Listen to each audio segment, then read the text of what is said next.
Hello everyone, I welcome you all at Unacademy CSI and at this side Dr. Amit Kumar Sharma और मैं आप सभी लोगों के लिए लेके आया हूँ जी क्या 45 day crash course for the GATE examination. So GATE का क्रैश कोर्स है जी और क्रैश कोर्स मीन्स हम डिस्कस करने जा रहे हैं इम्पोर्टेंट क्वेश्चंस को, right. So my referral code is अमित10 and you are on the platform Unacademy CSIR NET. मैं नेट क्वालिफाइड हूँ, गेट क्वालिफाइड हूँ और एनबीएचएम एग्जाम क्वालिफाइड हूँ and this is the day 1 and this channel is the part of the Unacademy. So चलिए सबसे पहले जानते हैं मेरी अदर क्लासेस के बारे में। यहाँ पर मैं सारे के सारे क्वेश्चंस जो है प्रीवियस इसके गेट के ही लेके आया हूँ। The strategy is like that way.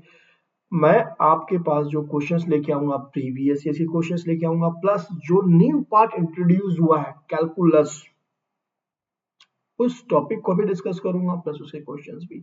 But first हम शुरुआत कर देते हैं अभी प्रीवियस ईयर क्वेश्चन से। So let us first know what are my other classes. So the first one is the ultimate 45 day crash course. क्या है जी ये ultimate 45 day crash course?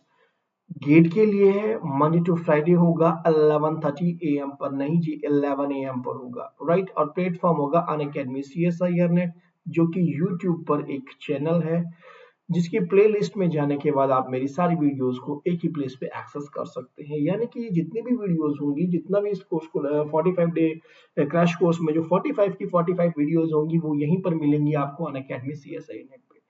Sometime अगर आप इसको अनअकैडमी CSI नेट के नाम से ना सर्च कर पा रहे हो तो आप इसकी जगह ये भी लिख सकते हैं वाईफाई स्टडी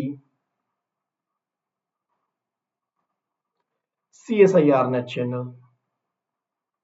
सो इसके नाम से भी आपको ये मिल जाएगा। सो दैट मीन्स वैसे ही जैसे ही आप जाकर के गूगल पे लिखे, यूट्यूब पे लिखेंगे wifi study CSIR NET channel, you will reach to this place. Place में जाइए और मेरी सारी वीडियोस को ले लीजिए। Another one is a regular class जिसमें मैं कंसेप्ट को डिस्कस करूंगा प्लस क्वेश्चंस को डिस्कस करूंगा प्लस की पॉइंट्स को डिस्कस करूंगा जी।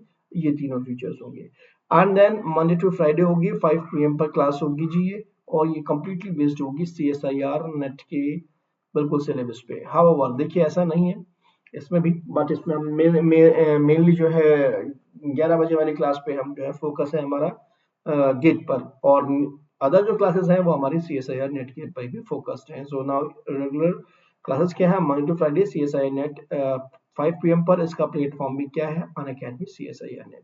यानी कि दोनों की दोनों वीडियो कहाँ पर, यूट्यूब पर। सो youtube.com पे आपको अनअकैडमी CSIR लिखना है and you will reach to this page.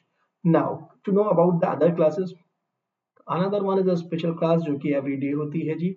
Just आपको Unacademy learning app, what you have to do, Unacademy learning app को अपने मोबाइल के प्ले स्टोर से इंस्टॉल करना है अपने मोबाइल में एंड जस्ट अकाउंट बनाइए उसके ऊपर, और अकाउंट बनाते ही इस कैटेगरी में जाइएगा, नेट एग्जाम की कैटेगरी में, स्पेशल क्लास को सर्च करके मेरे शेड्यूल को सर्च कर सकते हैं जी। क्लिक कर दीजिएगा फॉलो वाले बटन पे सो दैट आपको क्वेश्चंस मिलते रहे। यहाँ भी मैं 10 इयर्स के लास्ट 10 इयर्स के क्वेश्चंस लेके आया हूँ आप लोगों के लिए, गेट के ही और अदर इंपोर्टेंट एग्जामिनेशन के क्वेश्चंस। दो इसके कई टाइमिंग होते हैं, देखो इसका टाइमिंग वेरी करता रहता है। This is not the fix time की 8:30 AM पर यू 4:30 PM पे, ये टाइम वेरी करता रहता है, इसलिए फॉलो वाले बटन पे क्लिक करके रखें सो दैट आपको टाइम टू टाइम नोटिफिकेशन मिलता रहे। Another one is a plus class जिसका प्लेटफॉर्म है अनअकैडमी और टाइमिंग होता है जी 11 AM। इसमें प्लस क्लास जो है सबसे ज्यादा इंपॉर्टेंट है रियल एनालिसिस। इसमें कंप्लीट कोर्स मिलता है आपको, कंप्लीट स्टडी दी जाती है, और सबसे बड़ा एडवांटेज क्या होता है, आप सारे एजुकेटर्स को एक्सेस कर सकते हो, मॉक टेस्ट होंगे आपके, राइट, लाइव क्लासेस होंगी, सभी के PDF नोट्स मिलेंगे। सो that is a good thing, ये कंप्लीटली स्ट्रक्चर क्लास है, that is a benefit of this one. But इसके लिए फ्री नहीं होती है, इसके लिए आपको क्या करना होगा, इसके लिए आपको लेना होगा subscription. How to take a subscription, come to this slide. So जैसे ही मुझे सब्सक्रिप्शन लेना है, सो मुझे क्या करना होगा, firstly Unacademy learning app, Unacademy learning app को अपने मोबाइल के प्ले स्टोर से अपने मोबाइल में इंस्टॉल कीजिए और उसके ऊपर अकाउंट बनाइए। उसके बाद जाइएगा आप, सेलेक्ट कीजिएगा अपना गोल यानी कि NET exam and then click on the CSIR UGC NET exam button पर क्लिक कीजिएगा और क्लिक कीजिएगा गेट सब्सक्रिप्शन बटन पे and you will reach to this page जिसमें दिखाई देगा 1 मंथ, 3 मंथ, 6 मंथ, 12 मंथ और 24 मंथ का सब्सक्रिप्शन। राइट, ये 11550 है। अगर आपने यहाँ पर रेफरल कोड यूज कर दिया, देखो यहाँ पर लिखा है रेफरल कोड लिखा हुआ है ना, तो आपको यहाँ पर यूज करना होगा, क्या यूज करना होगा, you have to be use Amit S10। This is my referral code, okay, use it, you definitely you will get the benefits. क्या बेनिफिट मिलेगा जी, आपको 10% ऑफ मिल जाएगा यहीं पर। सो दैट मीन्स जो आपके पास 11,550 है, आई थिंक 10,395 ये अमाउंट में रिड्यूस हो जाएगा। सो that is a good thing कि आप जो है इस कोड का यूज कर लीजिए। प्रोसीड टू पे पे क्लिक कीजिएगा and you will reach to the page जिसपे वो आपसे पेमेंट ऑप्शंस के बारे में पूछेगा। गाइडलाइन को फॉलो कीजिए माइनर सी and you will get your subscription. Okay, so that was a thing about the subscription. Now then कुछ और लोग भी हैं, जैसे कि यहाँ आप देख रहे हैं complete course for the CSIR June net की एग्जामिनेशन के लिए तो बैचेस स्टार्ट हो रहे हैं, आप इनमें से भी ज्वाइन कर सकते हैं। ये सारे मैथ्स के टीचर नहीं हैं, कुछ लाइफ साइंस के हैं, कुछ UGC नेट के हैं, कुछ आपके जो है केमिस्ट्री के हैं, कुछ मैथ्स के भी हैं, तो सभी के हैं। तो बस यहाँ पर आपको जो हिंट करना है क्या, दिस वन। और अगर आपने इस कोड से यूज किया है, इस कोड का अमित S10 का, आपको बेनिफिट क्या मिलेगा, आप किसी भी टीचर की क्लास देख सकते हो जाकर के। So if you will come to this page कि हम चाहते हैं कि सर कुछ और एजुकेटर्स के नाम बताओ, तो आप देख सकते हो यहाँ पर। सो जस्ट मैंने एक गोल लिया है यहाँ पर इंडिया टॉप एजुकेटर्स के नाम पे। आप देखेंगे क्या अनअकैडमी पर ही है ये सब कुछ, सारे एजुकेटर्स अनअकैडमी पे, यानी इन सब की क्लासेस आप इजीली देख सकोगे अगर आपने इस कोड को यूज करके सब्सक्रिप्शन लिया अमित S10 को। So whenever you are going to take a subscription for a class, then take this subscription. Okay, you can see that is me. आप मेरा फोटो देख रहे हैं, इसके बाद आप नीचे देख सकते हैं प्रोहित है, इधर आप देख सकते हैं मित्तल है, इधर क्रिस्टी है and other are also available here. ठीक है ना। सो मैथ्स के भी यहाँ पर टीचर बैठे हुए हैं बहुत सारे, तो आप इनको सब में से किसी का भी क्लासेस आप अटेंड कर पाएंगे अगर आपने अमित S10 को यूज करके प्लस क्लासेस का सब्सक्रिप्शन लिया तो। Okay, and vice versa also, there is not the problem. So now then these are the things for the subscription. और ये इंपॉर्टेंट बात यहाँ सबसे लास्ट में मैं आपको बता दूं जी, जल्दी कर लीजिए, क्यों 25 तारीख से कुछ होने वाला है क्या, प्राइस हाइक होने वाले हैं भाई, बढ़ जाएगा सब कुछ। तो जो आपका 11 समथिंग था ना, और बढ़ जाएगा, तो फिर और भी आप लोगों को बेटर है कि फिर जल्दी से जल्दी ले लिया जाए। और आप सभी जानते हैं नेक्स्ट मंथ से मोस्टली सभी ये कोर्स लॉन्च हो चुके हैं। ऑलरेडी मैं भी रियल एनालिसिस शुरू करने वाला था, वो 19 से हमने तो भेजा हुआ था। I don't know what is the technical issues going on with this one, otherwise तो प्लस क्लासेस 19 से आपकी शुरू हो चुकी होती है। ठीक है ना, होप सो जब भी रिजॉल्व हो जाएगा उस इशू को देखेंगे, नहीं होगा तो नेक्स्ट मंथ तो definitely we will start the class, right ना। सो नाउ देन, सो चलिए, जिसके लिए हम यहाँ हैं, काफी सारी बातें हो चुकी हैं मेरे बारे में, अनअकैडमी के बारे में, प्लस सब्सक्रिप्शन के बारे में, प्राइस के बारे में, किस तरीके से बढ़ने वाले हैं। तो चलिए अब हम बात करते हैं क्वेश्चंस की। क्वेश्चंस क्या है, but first going to the question, मैं चेक कर लेता हूँ कि everything is working with the software और नॉट प्रॉपरली। क्या ये वर्क कर रहा है? Yes, that's working, there is no problem. So now come to this one, which one of the following is the imaginary part of the value of log root I? हमें ये कहा गया है क्या, अब आप नोटिस कीजिए यहाँ पर छोटी छोटी चीजों को देखना चाहिए। इसने पूछा है इमेजिनरी पार्ट निकालिए इस नंबर का। So that means definitely that will be the complex number. So मैंने कहा कि let z is equal to, क्या है मेरे पास, log ऑफ रूट आई, मैंने मान लिया। What is the z value of z, हम जानते हैं कोई भी number x plus i is that z is equal to x plus i y, या a प्लस आई बी की फॉर्म में लिखा जा सकता है, जिसमें this is called the real part and that is called the imaginary part, iota के साथ जो होता है। So this is what, that is equal to log of root iota. Okay जी, अब इसकी वैल्यू को हम सर कैसे निकालें, कैसे निकालें। सी यू नो वन थिंग, क्या जानते हैं सर हम, I is equal to what, cos pi by 2 plus I sin pi by 2। अब नेचुरली माइंड में आएगा कि सर आपको कैसे पता था कि हमें इसको ऐसे अप्रोच करना है। देखो, मैं एक ही बात जानता था यूलर्स फार्मूला से, what, e to the power I theta is equal to cos theta plus I sine theta होता है जी, राइट। सो नाउ देन मुझे आई की वैल्यू निकालनी है, यानी कि इस फॉर्मूले में मैं इस राइट हैंड साइड को ले लेता हूँ। मुझे क्या करना है, थीटा की वैल्यू वो चूज करूं कि यहाँ पर तो 1 मिले मुझे, साइन थीटा की वैल्यू 1 और ये 0 मिले। सो साइन थीटा किस पे होता है, जब theta is equal to pi by 2 हो। So that means just I am using, so that means what is this is equal to e to the power i pi by 2। Okay ना, so that means मुझे simply i की value मिल गई जी, that is e to the power i 5/2। और अगर मुझे आवश्यकता चाहिए, मुझे यहाँ रिक्वायरमेंट क्या है, तो आई की नहीं, रूट ऑफ आई की। सो दैट मीन्स अगर मैं इसका 1/2 करता हूँ, यानी कि root of i that will be equal to e to the power i pi by 4। Okay, so now then हमें जेड के इक्वल दिया हुआ है, अब इस इक्वेशन का यूज कर लीजिए, that means x plus i y is equal to what, a log of e to the power I pi by 4. Okay, so now then what is this, this is a nothing, that is equal to I pi by 4. So x plus iy is equal to I pi by 4. Just separate the real and imaginary part, equating a real and imaginary part. So what happened, the imaginary part,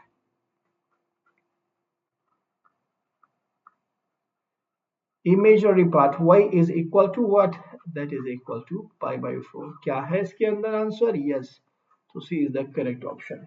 so GATE का question है जी। सो आप इसको easily अब handle कर सकते हैं। कभी भी इसका मतलब हमें एक सबसे अच्छी हिंट क्या मिलती है, जब भी कभी भी क्वेश्चन आएगा इस तरीके का, तो हमें इस तरीके के क्वेश्चंस में जो हमें हेल्प लेनी होती है, ये हमें जो हेल्प करते हैं यूलर्स फॉर्मूला करते हैं, राइट। सो दैट मीन्स इसका यूटिलाइज कीजिए कि हम थीटा की वैल्यू, हाँ, और ध्यान रखिएगा बेटा, इस आई की वैल्यू को मैं इससे भी निकाल सकता था, आर्ग्यूमेंट से भी, क्या, theta is equal to tan inverse y by x. हम इसका भी यूज कर सकते हैं इस थीटा को फाइंड आउट करने के लिए, लेकिन जनरली ये लॉजिकली ही हो जाते हैं बेटा, इनको हमें जरूरत नहीं पड़ती है। ओके ना, सो दैट्स अ थिंग। तो देखा जाएगा तो कैसे, अगर यहाँ पर देखा जाए, हम i की वैल्यू को निकाल रहे हैं, i का मतलब क्या है, 0 प्लस 1 इंटू आई, राइट ना। So that means what happen, आपके पास y की वैल्यू क्या है 1 और 0 की वैल्यू क्या है, x की वैल्यू क्या है 0, सो that means 1 by a 0, that is a infinite, tan inverse 1 infinite, so when it will be, then theta is equal to pi by 2। so there are so many ways to do this things, the best one is that कि यहीं पर ही सोच लें कि हमारी theta की value क्या होगी, है ना। सो चलिए अब मूव करते हैं नेक्स्ट क्वेश्चन पे। नेक्स्ट क्वेश्चन हमें क्या इंफॉर्मेशन दे रहा है, सो ये गेट का क्वेश्चन है जी, आई थिंक 2011 का, राइट ना। Okay, the next question is that let f is a function from C to C, which is the analytic for a simple pole at z is equal to 0। So एक function भी दे दिया गया है जी, क्या है हमें, f is a function from C to C जो कि एनालिटिक है। Okay, except for a simple pole at 0। Okay, so we can assume that the fz is what, f of z is equal to 1 by z। The function is analytic everywhere except z is equal to 0, and this point z is equal to 0 is simple pole। Clear है ना, बिल्कुल, ये तो nature बना दो अपनी। हाँ, और देखो मैं बताऊं, इसकी बहुत कम जरूरत पड़ेगी इन चीजों की, लेकिन दूसरा क्या कहा इसने, जी जेड इज एनालिटिक, तो जी जेड को हम सिंपली मान लेंगे, ठीक है जी, ये लो जी, जी जेड एनालिटिक है। हाँ, और ये जरूरी नहीं मानो जेड स्क्वायर जेड एन कुछ ई की पावर जेड, आप कुछ भी ले सकते हो जो एनालिटिक है, साइन जेड कोस जेड कुछ भी ले लीजिए, नो मैटर। अब आपको जो डेफिनेशन दी गई है, अब आप देखिए सिंपल पोल पे अगर मुझे रेसिड्यू निकालना हो, रेसिड्यू एट सिंपल पोल, हम कह सकते हैं z is equal to z not point है। तो हम क्या करते हैं इसके लिए, तो सिंपली लिखते हैं इसको, residue at z is equal to z not of the function f z is equal to what, limit z tends to z not, right, z minus z not into F z, that is our policy. हम इसको करते हैं, हमारे पास यहाँ पर देखा जाए तो this function is over f z on the case of, ऊपर भी हमें रेसिड्यू निकालना है. So now then what happen, residue at z is equal to 0. Okay, हमें बताया गया है कि दिस फंक्शन इज आपके पास having a simple pole, so that means what happen, residue of this function f z g z is equal to what, limit z tends to 0, 0 पे ही निकाल रहे हैं ना, z माइनस 0 और जो हमारे पास एफ जेड इंटू जी जेड, राइट ना. अब इसके साथ डेफिनेटली इसके पास तो इसी ऑर्डर का पोल है, सो दैट मींस व्हाट हैपन, अगर मैंने कहा कि ये 1 बाई जेड है, so this will be cancel, ये तो फ्री हो जाना है यहाँ पे पूरी वैल्यू, सिर्फ एनालिटिक पार्ट बचेगा. ये ऊपर की बात कर रहा हूँ जी, नीचे भी बचा हुआ है, residue at z is equal to fz, right now. So similarly this will be what, a limit z tends to 0. Okay, और यहाँ पर वापस हमने डेफिनेशन का यूज किया, यानी कि z minus 0 into F Z. F Z के पास सिंपल पोल है, that means this value will be equal to 1 and this value will be a G Z. Okay, और लिमिट बाहर से, so that means what happen, a limit z tends to 0 g of z upon 1 which is equal to a limit z tends to 0 gz and that is equal to g of 0. क्या है इसके अंदर ये, yes, so the correct answer is the A1. ये आपसे सिर्फ और simple पोल पे एज रेसिड्यू की डेफिनेशन पूछ रहा था, ये मैंने जस्ट आपको एग्जांपल कहा कि अगर आप एग्जांपल लेके करना चाहेंगे तो भी आपको क्लियर हो जाएगा जी what exactly you are doing here. Otherwise तो सिंपल डेफिनेशन है, ये एनालिटिक पार्ट है तो ये तो बचेगा ही, बट ये आपके पास सिंपल पोल था और सिंपल पोल की डेफिनेशन लगा रहे हैं, रेसिड्यू निकाल रहे हैं, so this term will be cancel automatically, just यही बचने वाला है ऊपर की साइड से, यानी कि लिमिट z टेंड्स टू 0 और gz ही, और नीचे ये ऑब्वियसली कैंसिल हो जाएगा by the definition of the simple pole, this will give you the 1, तो बचेगा तो यही ना, दिस विल गिव यू 0. अगर देखा जाए तो एक बार अगर आपको लॉजिक समझ में आ गया तो यहीं पे खत्म है, एक सेकंड का भी क्वेश्चन नहीं था जी. चलिए फिर हम मूव करते हैं नेक्स्ट क्वेश्चन पे. नेक्स्ट क्वेश्चन हमें क्या इंफॉर्मेशन दे रहा है, let I is equal to integral over c to x square y square dx plus e to the power by dy. जब भी कभी इंटीग्रेशन का क्वेश्चन आ जाए तो ये ध्यान रखिएगा, ये कैलकुलस का पार्ट है, कैलकुलस का ये क्वेश्चन कह सकते हो आप. इंटीग्रेशन की बात कर रहे हैं, एरिया की बात कर रहे हैं, गॉस डाइवर्जेंस, स्टोक्स थ्योरम से रिलेटेड क्वेश्चन है, maxima minima of the two variable और मोर वेरिएबल का क्वेश्चन है, लाग्रेंज मल्टीप्लायर का क्वेश्चन है, ये सारे क्वेश्चन जो है आपके पार्ट कैलकुलस के ही होते हैं. तो चलिए इसने क्या क्या इन्फॉर्मेशन दी है, सी को हमेशा ही इंटीग्रेशन के क्वेश्चन में इंपॉर्टेंस देना है हमें, राइट ना. What is the C, y is equal to 0, x square plus y square is equal to 1 and x is equal to 0, यानी कि y is equal to 0 line, x is equal to 0 line और equation of the circle. सो मैंने कहा जी चलिए that is a thing, मैंने बना दिया जी, that is a circle, what, x square plus y square is equal to 1 radius का circle है, राइट.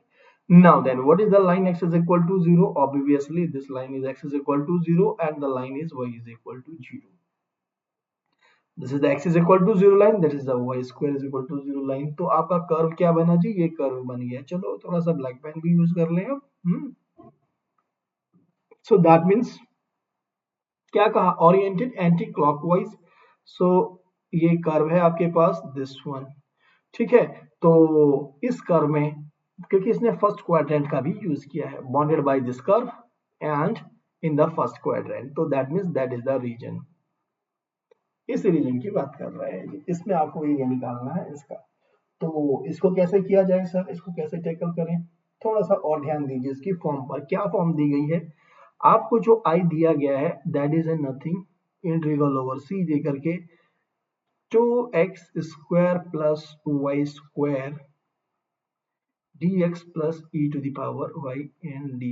ठीक है, ये पूरा पूरा एक ही में ही है, इंटीग्रेशन ही है इसके बाहर ओवर सी, राइट. दो तरीके हैं, या तो इस कर्व को तो आप लेवल कर दो, this is my C1 curve, यहां से यहां तक के कर्व को लेवल कर दो, this is my SC2 curve, and यहां से यहां तक के कर्व को कर दो, this is my C3 curve.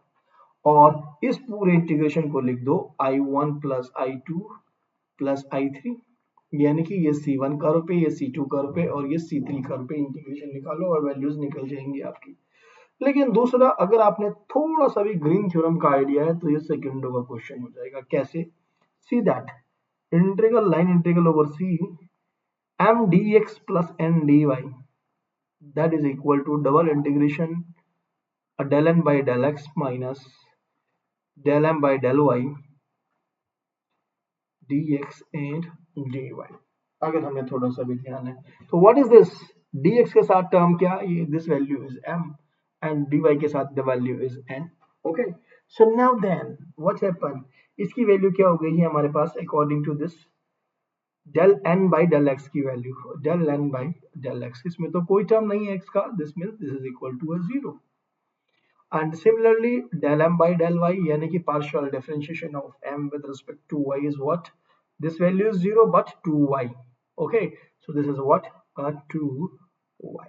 so put these values here, so this will become minus 0 minus 2y dx dy।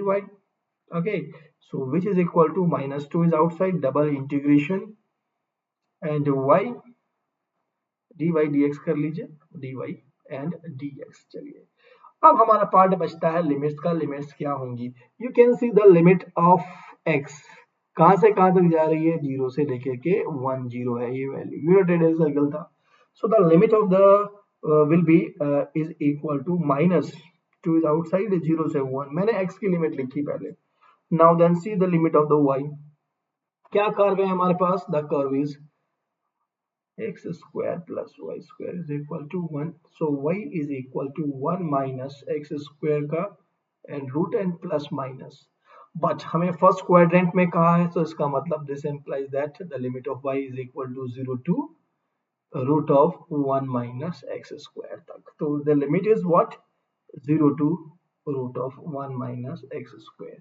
Inside क्या है जी, y dy and dx। okay, so that's nice। now minus 2, 0 to 1 integrate कर दीजिए, this is a y square by 2।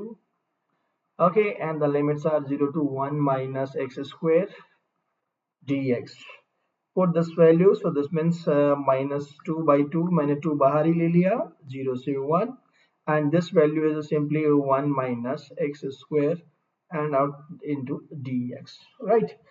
This is cancel with this one, so this is equal to simply minus, limit ही ले लेते हैं, ठीक है, x minus x cube by 3 and 0 to 1।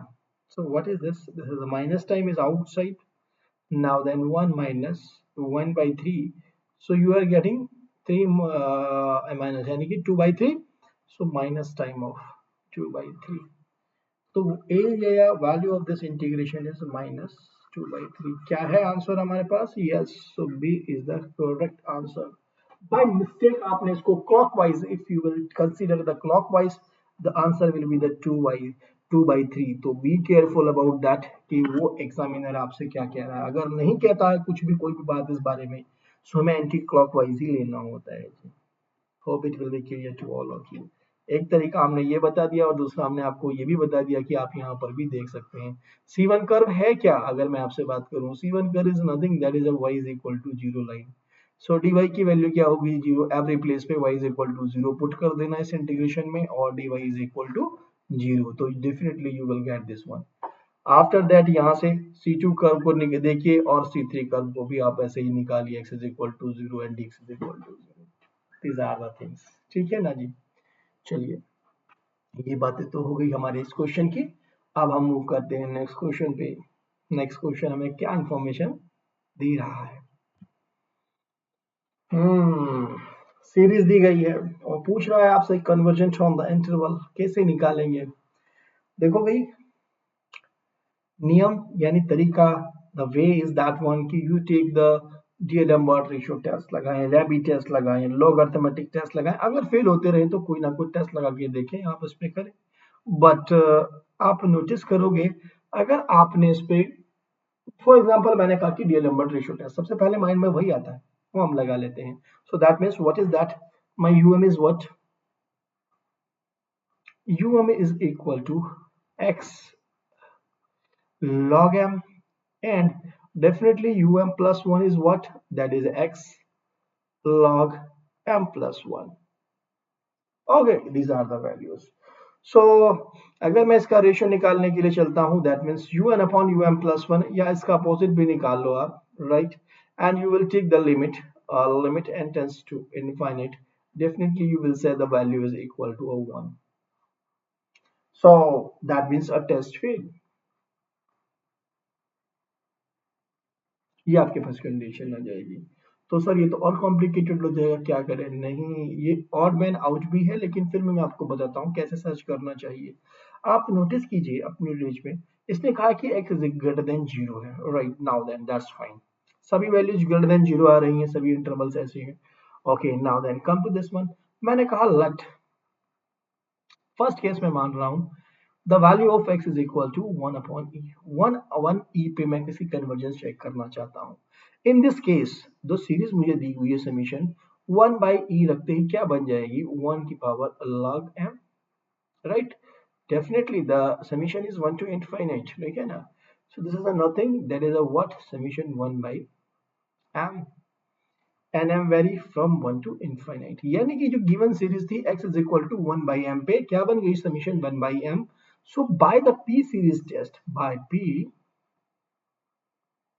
series test, the series summation 1 by n is divergent, is divergent। So इसका मतलब क्या हो गया जी? आपके पास x is equal to 1 by e पर ये डाइवर्जेंट है, but x is equal to 1 by e तो सर किसी भी इंटरवल में नहीं है। अच्छी बात है जी, नहीं है। सो अब आपके पास सेकेंड केस क्या बनता है? तीनों ही तो बातें होती हैं, क्या x is equal to e, x greater than e और x लेस देन ई, यही तो बातें हैं। तो मैंने कहा कि ठीक है, x is greater than 1 by E. Sir आपने 1 बाई ई क्यों लिया? 1 by less than 1 by E क्यों नहीं ले रहे हो? मैं आपको ये भी बताता हूँ बेटा। देखो हर एक इंटरवल में एक्सेप्ट द फर्स्ट वन हमेशा ही x की वैल्यू 1 बाई ई से बड़ी है। सो दैट मीन्स अगर ये इस पर डाइवर्जेंट हो गया तो यानी कि सब केस फेल हो जाएंगे, और ऑटोमेटिकली मैं आपको बता रहा हूँ फेल होगा, वरना ये आपके पास जो है मल्टी सिलेक्शन, मल्टी आपके पास ऑप्शन होने पड़ेंगे, इसके पास एक से ज्यादा ऑप्शन होंगे वरना, राइट ना? तो चलिए देखते हैं इसके बाद। सो x ग्रेटर देन e पे हमने लिया। सो टेकिंग जस्ट इसकी पावर हम क्या करते हैं? So this what? x की पावर log f m ले लिया मैंने। सो ग्रेटर देन क्या होगा? 1 by e to the power log m, ऐसा ही ले लिया। So what happen? Taking the series both side. So what happen? This is a series, मैंने यहाँ पर भी सीरीज लगा दी, यहाँ पर भी सीरीज लगा दी। So that means series x की power log m greater than series 1 by m। Right now, obviously the series in the term of m1 to infinite. This is also the m1 to infinite। आप जानते हो anatomy के compare कर ही लिए हैं आपने। This is the smallest one, तो छोटी सीरीज कर लो, ये क्या है? डाइवर्जेंट है। बाय कंपैरिजन हमने टेस्ट लगाया इसके अंदर, और इसको पी सीरीज से देख रहे हैं, this is a divergent series. तो that means what happen that in this case आपके पास so is divergent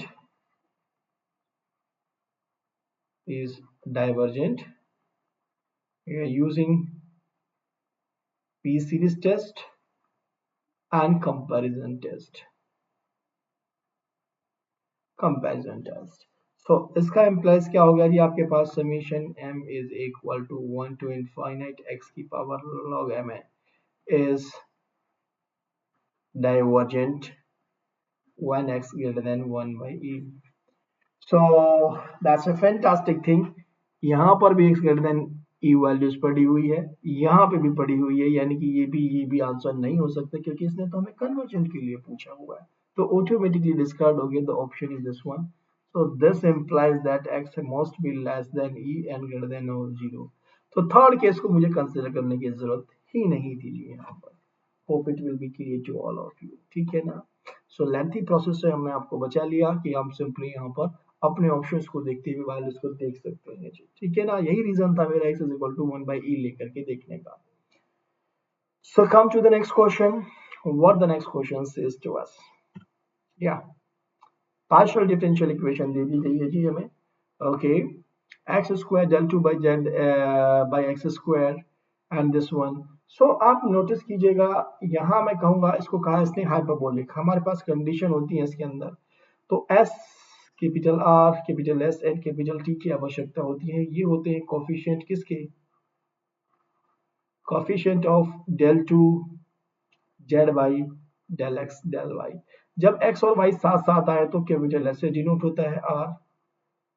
coefficient of are की बात करेंगे तो del two Z by del x square, and t का coefficient of del two Z by del y square. ठीक है case में तो कोफिशिएंट देख लेते हैं जी। So by this way we can determine what is the value of s. The value of s is equal to minus time of y square minus 1 into x. What is the value of r? The value of r is equal to x square. And what is the value of t? T is equal to y and y minus 1 का whole square. Okay, so that's a good thing. हम जानते हैं आपके पास ये partial differential equation will be the hyperbolic होगी। इसको one मान लो। One is hyperbolic if s square minus 4rt greater than 0। Okay जी, तो चलिए अब हमें ढूंढना क्या है, वो क्या है x और y की वैल्यू जिस पे ये स्ट्रिक्टली ग्रेटर देन 0 रहेगा। That is asking from you. So चलिए जी, एक्स स्क्वायर की वैल्यू भी हमें मालूम है क्या है, वही वाई स्क्वायर माइनस 1 का होल स्क्वायर और into X square minus 4 time of what is the value of R, that is equal to X square. What is the value of T, that is into Y, y minus 1 का whole square, that must be greater than 0। now then, so चलिए कुछ common ले लेते हैं चीजें। y square minus 1 क्या लिख सकते हैं, that is a y plus 1 into y minus 1, और होल स्क्वायर का मतलब दोनों का स्क्वायर। सो दैट मीन्स यहाँ से मैं कॉमन ले रहा हूँ जी क्या क्या, एक तो एक्स स्क्वायर ले लेते हैं और y माइनस 1 का स्क्वायर भी कॉमन ले लेते हैं। तो यहाँ से क्या बचा जी हमारे पास, y प्लस 1 का स्क्वायर, और यहाँ से क्या मिला, minus 4y, right, and that is strictly greater than 0। सो जैसे ओपन कर देते हैं square, Y square plus 1 plus 2y minus 4y, so greater than 0, and that is x square and y minus 1 का whole square. This is nothing, that is equal to x square y minus 1 का square, तो ये रहा, और ये भी क्या बना, y minus 1 का whole square ही बना, यानी कि इसकी power 4। that is a greater than 0। ये वैल्यू कब greater than 0 होगी, x की कोई भी पॉजिटिव वैल्यू ले लो तब भी कोई दिक्कत नहीं है इसको, y की कोई भी वैल्यू greater than 1 ले लो तब भी कोई दिक्कत नहीं है, 0 ले लो तब भी कोई दिक्कत नहीं है, लेकिन ना तो x 0 हो, not equal to 0, and y is also not equal to 1। उसके अलावा x की वैल्यूज को आप कोई भी ले लीजिए, हमेशा ये कंडीशन फुलफिल होगी। कैसा है इसमें, या so that means C is the correct option. इस डिफरेंशियल इक्वेशन को हाइपरबोलिक रहने के लिए x और y पे कंडीशन है, x is not equal to 0 and y is also not equal to 0। hope that will be clear to all of you। So if it is clear, so चलिए move करते हैं next question पे। Next question हमें क्या information दे रहा है, yeah, the number of irreducible quadratic polynomial over the field of two elements f2 is, so लिख लीजिएगा फॉर्मूला, सिंपल सा फॉर्मूला है हमारे पास, the number of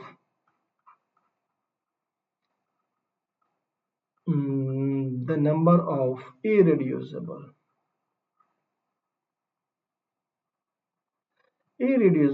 quadratic polynomial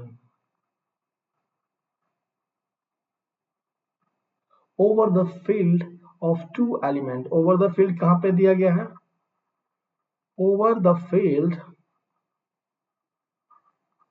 मैं सिंपली Z2 लिख दिया because that is also the isomorphic to the F2। ठीक है, नो मैटर, राइट। सो चलिए जी, क्या होता है, दैट इज इक्वल टू, और ZP है हम बता देते हैं आपको, ZP at P, so that means this is what, P minus 1 by 2। so what is the value of the P here, the 2, that means the 2 minus 1 by 2। so this is the answer, so 1 is the correct answer in this here. So hope it is clear to all of you now. Okay, चलिए फिर move कर लेते हैं जी next question पे। Next question आपको क्या information दे रहा है? So here is the question जिसमें पूछा गया आपसे T is a mapping from C cube to C cube defined by this one. So थोड़ी सिंपली फॉर्म में लिख लीजिएगा। और adjoint of T star, adjoint T star of T पूछा है। टी स्टार का मतलब होता है बेटा, यानी कि टी का कंजुगेट लो और उसका ट्रांसपोज लो, राइट। लेकिन सर ट्रांसपोज लिख देते हैं इसको, है ना, क्योंकि यहाँ पहचान नहीं होगी टी में और ट्रांसपोज में। So now then what is the meaning of, sir कैसे लेना टी का? टी का नहीं बेटा, इसके रेस्पेक्टिवली मैट्रिक्स बनानी पड़ेगी आपको। यानी कि आपको क्या दिया हुआ है, टी ऑफ Z1 Z2 और Z3 ये दिए गए हैं और इनकी वैल्यूज क्या है, Z1 minus I Z2, now then I Z1 plus Z2 and the third one is a Z1 plus Z2 plus I Z3। ये वैल्यूज आपको दी गई हैं जी, ये सब दी गई हैं हमें, तो फिर हम क्या करें सर, आप स्टैंडर्ड बेसिस लीजिए simply. Okay, so that means अगर मैं कहूँ आपको कि टी ऑफ E1 निकालिए, दैट मीन्स आपके पास टी ऑफ 100 निकालना है आपको यहाँ पर, ये बिकॉज सी से सी पे ही गया है, ठीक है ना। So this is the thing, तो देयर इज नो प्रॉब्लम, आप स्टैंडर्ड बेसिस इजीली चूज कीजिए। So what will be the value? This will give you the 1 comma 1 nahi iota, right? Now the next value is a 1, and with respect to the E2, that means a T 0 1 and a 0, this is what, uh, uh, this is a minus I, then 1 and then 1, and T of E3 that is equal to T 0 0 and 1, which is equal to what, uh, that is equal to 3 की बात कर रहे हैं तो हम या 1 लिया है लास्ट में, यानी कि यहाँ पर आ गया 0 जी, यहाँ पर भी आ गया 0 और यहाँ पर आ गया जी आयोटा, राइट ना। इन्हीं बेसिस के लिनियर कॉम्बिनेशन में लिखना है, तो यानी कि सेम ही वैल्यूज आने वाली हैं। सो दैट मीन्स जो हमारे पास मैट्रिक्स बना T A, so that is nothing, that's a 1 i and 1 minus i 1 and 1 0 0 and i. मैं कह सकता हूँ ये आपके पास this is the matrix T A, या सिंपली मैं इसको मैं ए बोल दूँ, आपकी इच्छा है जैसा भी आप बोलना चाहें बेटा। Okay, so by the standard basis है तो बी भी लिख देते हैं इसके ब्रैकेट में। ओके जी, चलो ये आ गया। अब आपको क्या निकालना है, टी स्टार निकालना है। तो टी स्टार निकालने के लिए आपको निकालना पड़ेगा T of this bar and this transpose. So सबसे पहले कंजुगेट लेते हैं इसका, यानी कि 1 and then iota and then 0 minus iota 1 and 0, and now then 1 1 and minus iota। after that we are taking the transpose। इस मैट्रिक्स का transpose क्या होगा, 1 I and 0 minus I 1 and 0 and 1 1 and minus I। this is the transpose, यानी कि T star is equal to 1 minus I and 1 I1 and 1 0 0 and minus I. Sir आपने तो कहा था इससे आंसर मिल जाएगा, बिल्कुल मिल जाएगा, बस क्या करना होगा अब आपको, Z1 Z2 और Z3 की मल्टीप्लाई कर दीजिए to get your form, right ना। So what happen, this will give you a Z1 minus I Z2 plus Z3, the second tuple will be the I Z1 plus Z2 plus Z3 and the last will be the minus I Z3। किसमें देखो सबसे last में minus I Z3 किसमें आया है, this one, तो C is the correct option. Check कर सकते हैं, टैली कर सकते हैं। सो जस्ट हमें सिर्फ ये बात पता होनी चाहिए थी कि एग्जैक्टली हमें करना क्या है इसके अंदर। Adjoint of T star is nothing, just T आप जो मैट्रिक्स के करस्पॉन्डिंग बनाने वाले हो उसका ही ट्रांसपोज कंजुगेट लेना है, जो सभी को आता होता है ना। चलिए जी मूव करते हैं नेक्स्ट क्वेश्चन पे। नेक्स्ट क्वेश्चन आपको क्या इन्फॉर्मेशन दे रहा है, so we don't have next question here today. तो चलिए कल फिर मिलेंगे आपके पास, आज के लिए इतने ही क्वेश्चंस थे आप, लेकिन इस चीज को ध्यान रखिए जैसे कि प्राइस हाइक हो रहे हैं तो आप लोग अमित S10 का यूज कर लीजिए भाई, अमित S10 का यूज कर लीजिए अपने प्लस क्लास के सब्सक्रिप्शन को लेने के लिए। If you need a complete course that means you have to take a subscription. Like कीजिए वीडियो को, शेयर कीजिए और सब्सक्राइब कर लीजिए जी Unacademy CSIR NET channel को। Thank for watching the video.